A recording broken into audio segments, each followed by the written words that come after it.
सभी आदमी को मेरे तरफ से क्रांतिकारी अभिनंदन।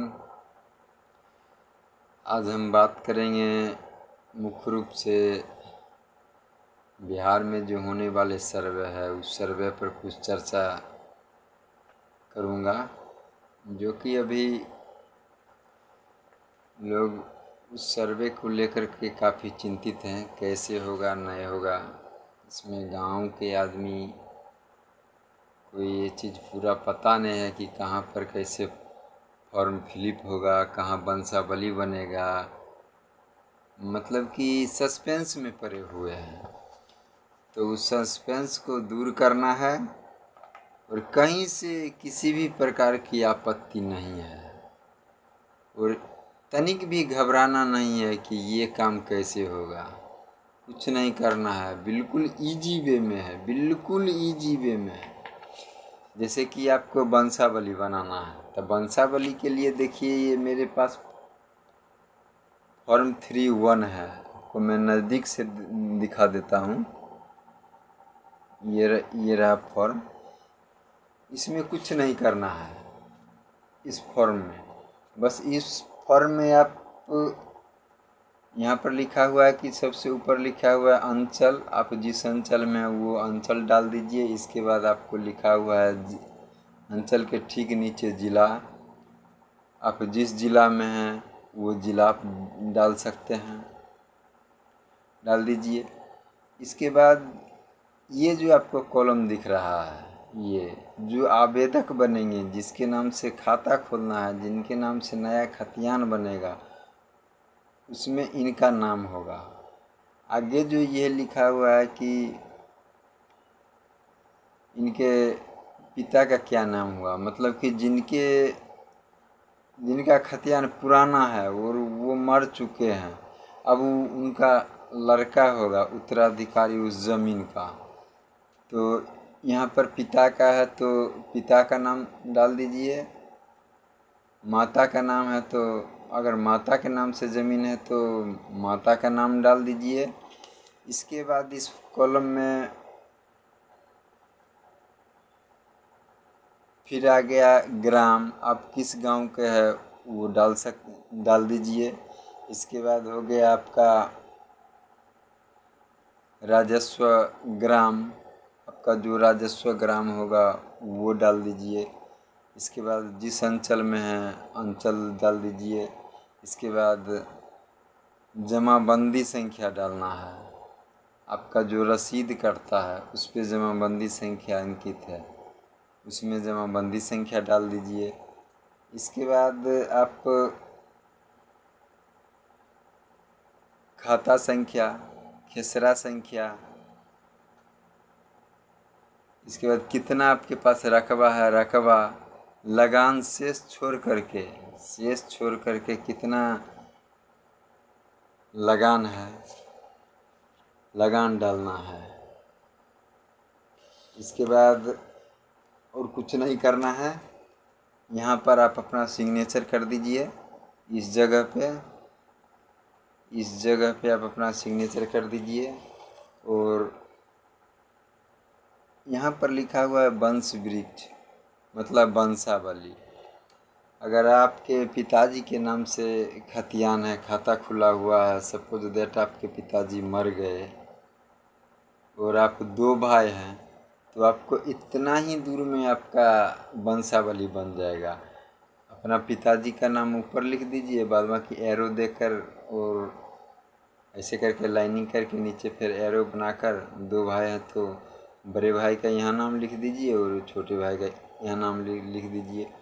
और ये चीज़ आपको ओनली सरपंच, कहीं नहीं जानना है, ओनली सरपंच के यहाँ जा कर के इस पर से साइन, सरपंच का साइन, सरपंच का मोहर और डेट दिला लेना है। बस आपका वंशावली बन गया। इसमें कहीं से किसी भी प्रकार की कोई आपत्ति नहीं है, कहीं 1 रुपया खर्चा करने की बात नहीं है। ना ही आपको नोटरी में जाना है, नहीं आपको किसी वकील को देना है, नहीं आपको किसी दलाल को देना है। डायरेक्ट आप सरपंच के पास चले जाइए अपने अपने ग्राम में, ठीक ना। ये आपका वंशावली हो गया तैयार। अब आगे आपका प्रपत्र 2, देखिए मैं आपको बता रहा हूँ, ये हो गया प्रपत्र 2, ठीक ना। ये प्रपत्र 2 है। प्रपत्र 2 में क्या है कि आपका राजस्व गांव क्या है वो राजस्व गांव डाल देना है। इसके बाद पुलिस थाना क्या है वो डाल देना है। थाना नंबर कितना होता है वो डाल देना है। आपके मौजा का हल्का नंबर कितना है वो डाल देना है। अंचल कहाँ है, ज़िला कहाँ है वो डाल देना है। अब इसको फॉर्म को फिलअप कैसे करना है। सबसे पहले मैं रैयत का नाम, यानी कि आप आवेदक हुए तो आप अपना नाम दीजिएगा। आप 2 भाई हैं तो जैसे कि आप 2 भाई हैं रमेश और सुरेश, तो रमेश महतो वो सुरेश महतो, वो हिस्सा बराबर। मतलब कि इससे हो गया कि दोनों भाई का हिस्सा बराबर बराबर हो गया। या ऐसे भी दे सकते हैं, रमेश महतो 1 अंश, वो सुरेश महतो 1 अंश। जिस जाति के होंगे, जैसे मैं कुशवाहा हूँ तो मैं अपने बारे में बताता हूँ कि जाति कोयरी, निवासी निज ग्राम देना है। इसके बाद इसमें आपको देना है अस्थाई पता। इसमें आपको देना है अस्थाई पता कि आप रह कहाँ रहे हैं, आपका किस ग्राम में घर है। इसके बाद इस कॉलम में देना है आपको खाता संख्या। इसके बाद इसमें देना है आपको खेसरा संख्या। इसके बाद इसमें देना है आपको रकबा, एकड़ डिसमिल। मतलब चाहे ज़मीन 2 धुर काहे न हो या ज़मीन 5 धुर काहे न हो, 5 धुर का डिसमिल बना करके उसको रकबा में परिणत करके रकबा ही यहाँ डालना है। इसके बाद यहाँ चौहद्दी लिख देना है, उत्तर पूर्व पश्चिम। उत्तर में क्या है, पूर्व में क्या है, पश्चिम में क्या है। मैंने करेंट जिस व्यक्ति का अभी खेत हुआ केवाला के आधार से या खतियान के आधार से नहीं। जैसे आपका एक प्लॉट है, प्लॉट संख्या 420 है, 420 खेसरा में अभी तत्काल में किसके जोता में जो जीवित है, ठीक, वो भर देना है। इसके बाद ज़मीन आपका किस्म क्या है, भीट है, एक फसला है, धनहर है, या विकासशील है, या आवास है, वो चीज़ इसमें भरना पड़ेगा। इसके बाद आप इसमें लगान, यानी मैंने पहले भी चर्चा कर चुका था वंशावली में कि शेष छोड़कर लगान अंकित करना है। तो लगान अगर नहीं समझ में आवे तो आप अपने हल्का कर्मचारी से पूछ लीजिएगा, या लगान सीधे आप रसीद में देखिएगा। आपको शिक्षा कर ये सब छोड़ करके ओनली खेत का जो कृषि कर है वही इसमें देना है। इसके बाद इसमें आपके रसीद के में होगा जमाबंदी संख्या, ऊपर में ही होगा, ये जमाबंदी संख्या दे देना है। इसके बाद यहाँ पर लिखा हुआ है कि भूमि का दावा का अधिकार। भूमि का दावा का अधिकार ये हो गया कि आपका ज़मीन अपने पूर्वज से प्राप्त है तो खतियानी होगा, नहीं दान पेटी से दान से है तो दान पत्र होगा, नहीं बंदोबस्त से प्राप्ति है तो बंदोबस्त होगा, या खरीदे हैं तो सिर्फ क्रय लिखाएगा। इसके बाद अगला जो 11वां कॉलम है, इसमें 11 कॉलम भरना पड़ता है। 11वां कॉलम है अभियुक्त अगर कोई हो, यानी जो खेसरा भर रहे हैं उस खेसरा को लेकर के अगर कोर्ट में किसी भी प्रकार का विवाद लंबित है तो उसमें ये दर्शाना होगा कि ये चीज़ लंबित है, ठीक है। कहीं से कोई आपत्ति नहीं, किसी को कुछ नहीं देना है, बस अपना पेपर निकालिए। अभी तो केवाला कराए होंगे नया या पुराना में, तो आपके पास ये क्या कहते हैं खतियान होगा, तो खतियान से नया पुराना नंबर भर लीजिएगा। और केवाला में तो नया पुराना दोनों रहता ही है, इसमें किसी भी प्रकार की कोई आपत्ति नहीं, कहीं नहीं जाना, बस अपने से भरना है। अपने से भरिए, बेहतर रहेगा। इसके बाद इसके नीचे आपको स्थान, आप जिस गांव में हैं, जिस डेट में जमा करने के लिए जाइएगा ये दिनांक दे दीजिएगा और यहाँ पे अपना सिग्नेचर कर दीजिएगा, दस्तखत कर दीजिएगा। अगर नहीं कोई भाई दस्तखत करना नहीं जानते हैं, सिर्फ अंगूठा लगाना जानते हैं, तो यहाँ पर अंगूठा लगा दीजिएगा और जिस डेट में जाइएगा यहाँ पर डेट डाल दीजिएगा।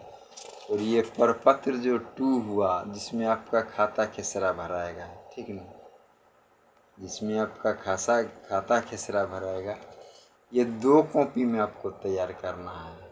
एक तो आपको जमा ले लेगा और दूसरा आपको वो वहाँ का जो पदाधिकारी है वो आपको रिसीविंग के तौर पर सेकंड पेपर पर दस्तखत करके वो देंगे और वो पेपर आपको संभाल के रखना है।